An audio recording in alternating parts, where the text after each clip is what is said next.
बिस्मिल्लाहिर्रहमानिर्रहीम। अस्सलाम वालेकुम dear students, welcome to 10th physics class. मैं उम्मीद करती हूँ आप बिल्कुल खैरियत से होंगे। फिजिक्स का हमारा यूनिट नंबर 12 चल रहा है। आज का जो हमारा टॉपिक है topic number 12.9 which is image formation by lenses. It means कि जब हम कोई कन्वेक्स या कनकेव मिरर यूज करते हैं तो हमारा जो किसी भी ऑब्जेक्ट का इमेज बनता है वो किस नेचर का होता है, किस तरह का होता है। ठीक है, तो यहाँ सबसे पहले इन्होंने कन्वेक्स लेंस का बताया हुआ है कि कन्वेक्स लेंस का जो इमेज है वो किस तरह से बनता है। ठीक है, यहाँ पे रीडिंग कर लेते हैं। In mirror image are form through reflection but lenses from image through reflection. अब देखो अपना जो है ना कॉन्सेप्ट रिकॉल करो। जब हम मिरर पढ़ रहे थे, कनकेव और कन्वेक्स मिरर हम लोगों ने पढ़े थे, तब हम जो भी इमेज फॉर्म करते थे तब हम रिफ्लेक्शन के थ्रू फॉर्म करते थे। ठीक है, यानी मिरर के थ्रू जो भी आपका इमेज बनेगा वो थ्रू रिफ्लेक्शन बनेगा। लेकिन जब आप लेंसेज की बात करते हो तो आप रिफ्रैक्शन की बात करते हो। इट मीन्स कि लेंसेज के थ्रू इमेज किस तरह से, किस फिनोमिना के थ्रू जो है फॉर्म होते हैं, रिफ्रैक्शन के थ्रू फॉर्म होते हैं। ठीक है, this is explain with the help of ray diagram as follow. Image formation in convex lens can be explained with the help of three principal ways in shown in figure. सबसे पहले हम first principle पढ़ लेते हैं कि convex lens के जो image formation होती है उसमें जो रूल नंबर 1 है वो क्या है। The ray parallel to the principal axis passes through the focal point after refraction by the lens। अब यहाँ पे देखो, आपको पता है कि प्रिंसिपल एक्सिस कौन सा होता है।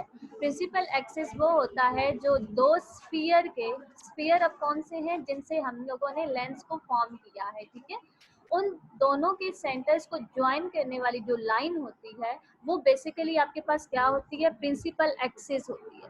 अब यहाँ पे देखो जो रे 1 ग्रीन कलर की दिखाई गई है ये पैरेलल टू प्रिंसिपल एक्सिस है ना। लेट्स सपोज हमारे पास ये जो डॉटेड लाइन में शो हो रहा है ये प्रिंसिपल एक्सिस है क्योंकि ये सेंटर्स को ज्वाइन कर रहा है ना।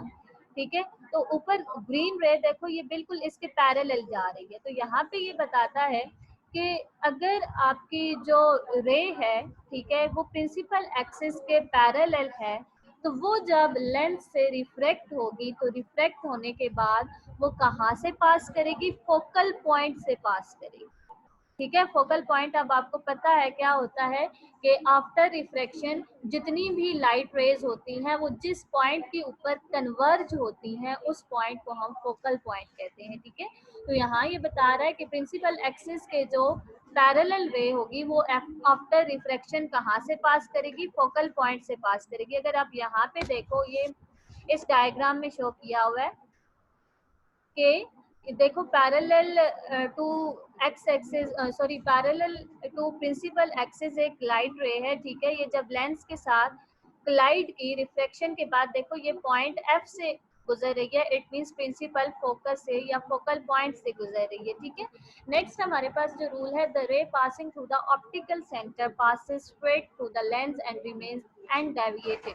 अब देखो सेकंड जो रे रेड कलर की दिखाई गई है रे 2, ये कहाँ से पास कर रही है, ऑप्टिकल सेंटर से पास कर रही है। जो लेंस का सेंटर होगा उसको हम ऑप्टिकल सेंटर कहते हैं। अब देखो रेड कलर की जो लाइट है ये ऑप्टिकल सेंटर में से पास कर रही है। ठीक है, तो देखो आफ्टर रिफ्रैक्शन ये बिल्कुल उसी डायरेक्शन में जा रही है जिस डायरेक्शन में ये पहले थी। इट मीन्स कि ये अनडेविएटेड है, अपनी डायरेक्शन से ये डेविएट नहीं हुई, अपने पाथ से ये डेविएट नहीं हुई। ठीक है, इट मीन्स कि इसमें कोई जो है ना एंगल का चेंज नहीं आया। इसी फिगर में अगर देखो आप नेक्स्ट नीचे ये एनिमेटेड फिगर दिखाएगी आपको। ये लाइट रे आ रही है, सेंटर से पास कर रही है, सेंटर से पास करने के बाद ये बिल्कुल स्ट्रेट जो है ना वो पास कर जाएगी। ये यहाँ पे अब दिखाएगा सेंटर से डायरेक्ट पास करके, इसने कोई जो है ना इसमें डेविएशन नहीं हुई। ठीक है, नेक्स्ट जो रूल है हमारे पास the ray passing through the focal point become parallel to the principal axis after refraction.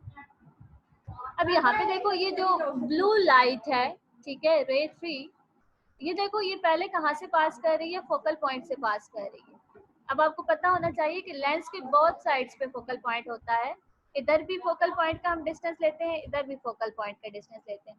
तो ये जो ब्लू कलर की लाइट रे आ रही है ये पहले फोकल पॉइंट से पास कर रही है, जब फोकल पॉइंट से पास करके ये लेंस के ऊपर कोलाइड करेगी तो आफ्टर रिफ्रैक्शन ये क्या होगी, प्रिंसिपल एक्सिस के पैरेलल हो जाएगी। अब आप देखो रे वन को देखो, वो पहले प्रिंसिपल एक्सिस के पैरेलल थी और बाद में कहाँ से गुजरी, फोकल पॉइंट से गुजरी। और रे थ्री का देखो अगर, तो ये पहले फोकल पॉइंट से पास कर रही थी और आफ्टर रिफ्रैक्शन ये प्रिंसिपल एक्सिस के पैरेलल हो गई। यानी ये जो रे वन और रे थ्री हैं ये एक दूसरे के अपोजिट है। रे वन पहले प्रिंसिपल एक्सिस के पैरेलल है, बाद में फोकल पॉइंट से गुजर रही है, और जो रे थ्री है वो पहले फोकल पॉइंट से गुजर रही है और बाद में प्रिंसिपल एक्सिस के पैरेलल चल रही है। ठीक है, आप लोगों ने ये जो ब्लॉक्स बने हुए हैं इनको आप लोगों ने अच्छे तरह से रीड कर लेना है ताकि आपको समझ आ जाए। ठीक है, नेक्स्ट है जी हमारे पास इसी तरह से इन्होंने कनकेव लेंस की इमेज फॉर्मेशन दिखाई गई है। ठीक है, यहाँ पे देखो रे जो है पहले प्रिंसिपल एक्सिस के पैरेलल है, आफ्टर रिफ्लेक्शन ये उस डायरेक्शन में चली जाती है। जब हम इसको पीछे से इंक्रीज करते हैं तो ये ऐसे हमें नजर आता है कि ये फोकल पॉइंट से पास कर रही है। तो मतलब तो वही हुआ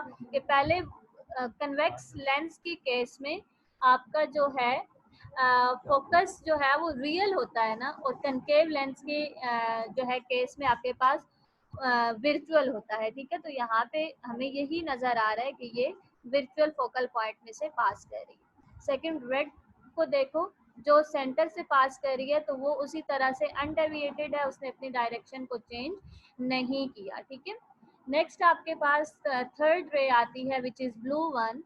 ठीक है, अगर आप देखो तो ये क्या है, पहले जो है इधर से पास कर रही है।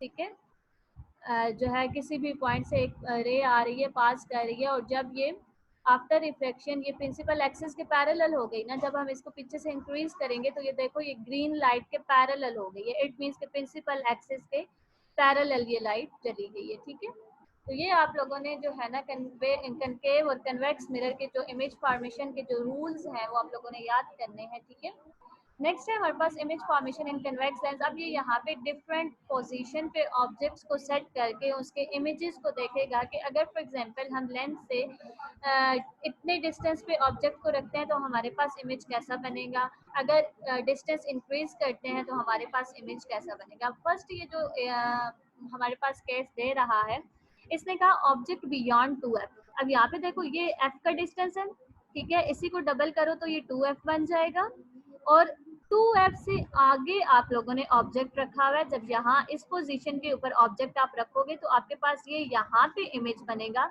और इस इमेज की नेचर यहाँ पे बताई गई है। The image is between f and 2f real inverted smaller than the object. Real है, ठीक है, रियल इमेज बनेगा। सेकेंडली इन्वर्टेड बनेगा, देखो ऑब्जेक्ट जो है वो अपवर्ड डायरेक्शन में है और जो ये इमेज बन रहा है ये डाउनवर्ड डायरेक्शन में आ रहा है। ठीक है, इसके बाद सेकंड जो थर्ड जो इसने बताया कि ऑब्जेक्ट देखो यहाँ पे ऑब्जेक्ट की लेंथ ज्यादा है और इमेज स्मॉलर बन रहा है। तो ये आपका केस होता है जब आपका ऑब्जेक्ट जो है वो बियॉन्ड एफ एंड 2f यानी 2f से आगे बढ़ा हुआ होता है। ठीक है, सेकंड केस हमारे पास है ऑब्जेक्ट एट 2f। अब यहाँ पे देखो ये जो है इसका डिस्टेंस f है फोकल पॉइंट का, इसी को डबल करो 2f। पहले हमने ऑब्जेक्ट को 2f से आगे रखा हुआ था, अब हम 2f के ऊपर रखेंगे। ठीक है, तो फिर क्या होगा, हमारे पास जो इमेज बनेगा रियल इन्वर्टेड, ये तो उसी की तरह है, रियल यहाँ पे भी बन रहा था, इन्वर्टेड भी बन रहा था, लेकिन यहाँ पे क्या है, उधर स्मॉलर बन रहा था, यहाँ पे same size as the object. यहाँ पे देखो दोनों की लेंथ सेम आ रही है, वहां पे स्मॉलर इमेज बना था, यहाँ पे जितना ऑब्जेक्ट की साइज है उतना हमारे पास इमेज बन रहा है। ठीक है, नेक्स्ट है जी हमारे पास object between F and 2f। अब हमने थोड़ा सा क्या किया कि ऑब्जेक्ट को 2f से आगे रख दिया। ठीक है, यानी 2f और f के दरमियान में रख दिया, तो फिर हमारे पास जो इस इमेज की नेचर आएगी वो क्या होगा, रियल होगा, inverted and larger than the image. देखो जैसे जैसे हम अपने ऑब्जेक्ट को करीब लेके आ रहे हैं, ठीक है, हमारे इमेज का जो साइज है वो बड़ा होता चला जा रहा है। इट मीन्स कि जितना हम ऑब्जेक्ट को करीब लेके आते जाएंगे हमें हमारा इमेज जो है वो बड़ा नजर आता जाएगा। ठीक है, नेक्स्ट है हमारे पास ऑब्जेक्ट एट एफ। अब हमने फोकल पॉइंट के डिस्टेंस के ऊपर यानी एफ पॉइंट के ऊपर हमने अपने ऑब्जेक्ट को रखा। ठीक है। जब हम एफ पॉइंट के ऊपर ऑब्जेक्ट को रखेंगे तो फिर क्या होगा, no image is form because the reflected ray are parallel and never meet. ठीक है, ये वो केस होगा जब आपके पास कोई इमेज नहीं बनेगा। ठीक है, जब आप फोकल पॉइंट के ऊपर अपने ऑब्जेक्ट को प्लेस करेंगे, ठीक है, तो आपके पास कोई इमेज फॉर्मेशन नहीं होगी। नेक्स्ट एंड लास्ट केस है हमारा object between lens and F.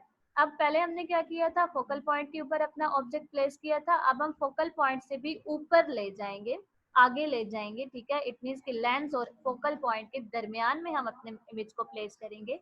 अब यहाँ पे देखो, ऑब्जेक्ट और लेंस का जो डिस्टेंस है वो बहुत थोड़ा रह गया है। ठीक है, और यहाँ पे जो इमेज अब बनेगा वो विर्चुअल बनेगा। इट मीन्स कि जब फोकल पॉइंट से आगे हमने जो है ना अपना ऑब्जेक्ट रखा होगा तो उन तीनों केसेस में हमारे पास जो इमेज बना था वो रियल बना था। अब जब फोकल पॉइंट से भी पीछे ले आए तो हमारे पास विर्चुअल ऑब्जेक्ट बन रहा है। सेकंड, इरेक्ट बन रहा है, सीधा बन रहा है। पहले हमारे पास तीनों केसेस में उल्टा इमेज बन रहा था। ठीक है, इन्वर्टेड इमेज बन रहा था। यहाँ पे अब हमारे पास इरेक्ट इमेज बनेगा और लार्जर देन द ऑब्जेक्ट होगा। ठीक है, और ये इस तरह से होता है। यहाँ पे एक मैं अगर आपको ब्लॉग आपका दिखा दूं, ये यहाँ पे, a converging lens become magnifying glass when an object is located inside the lens focal length। अब देखो, जब यहाँ पे इसके बताने का ये मतलब है, ये इसका फोकल पॉइंट है, फोकल पॉइंट के आगे ये ऑब्जेक्ट को ले आया है। तो जब आगे हम इस ऑब्जेक्ट को प्लेस करेंगे तो हमारा ये जो कन्वेक्स लेंस है या जो कन्वर्जिंग लेंस है ये एज एन मैग्नीफाइंग ग्लास काम करेगा। ठीक है, मैग्नीफाइंग ग्लास का क्या काम होता है, वो ऑब्जेक्ट को जो है ना बड़ा करके दिखाता है ना, उसमें इमेज फॉर्मेशन जो है वो लार्जर देन ऑब्जेक्ट होती है। ठीक है, लेकिन यहाँ यही काम अगर आप डाइवर्जेंट लेंस में करोगे तो आपका इमेज जो है वो उतना ही स्मॉलर बनेगा। ठीक है, यहाँ पे हमारा टॉपिक जो है 12.9 कंप्लीट हो जाता है। ठीक है, इसमें बहुत सारे कॉन्सेप्ट हैं, आप इसको बहुत अच्छी तरह से स्टडी करिएगा। ठीक है, ताकि आपको ये सारे कॉन्सेप्ट क्लियर हो जाएं। अपना ख्याल रखिएगा। अल्लाह हाफिज।